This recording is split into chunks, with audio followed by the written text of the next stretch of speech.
Yeah, if you would, Dr. Peat, yeah, I know in the past you've mentioned this as well, but I think to people that are listening would certainly love to hear it again. Diabetes, I know you've mentioned that as a typical illustration of that vicious cycle that builds up when polyunsaturates intensify the stress reaction. And the stress can be just everyday stress. That's true, isn't it? Just normal stress. It doesn't have to be physical trauma.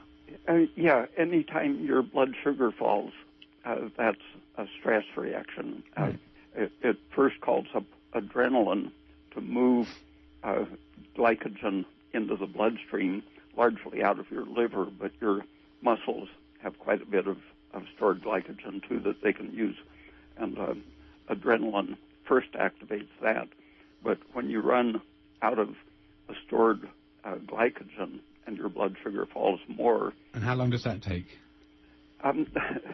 Some people do it in 2 or 3 minutes, but okay. With a good liver, you should be able to go 8 hours without any stress. That's why as soon as you wake up in the morning, you should have a glass of orange juice or something sweet to get your blood sugar back up from the long night of fasting. That's why it's called break fast. I didn't mean to interrupt you there, Dr. Peat. So you mentioned when the blood sugar falls or when you have any stress, the adrenaline, after the glycogen is depleted, the adrenaline starts mobilizing free fatty acids out of your fat cells, but also out of your other tissue cells where phospholipids are turning down very fast.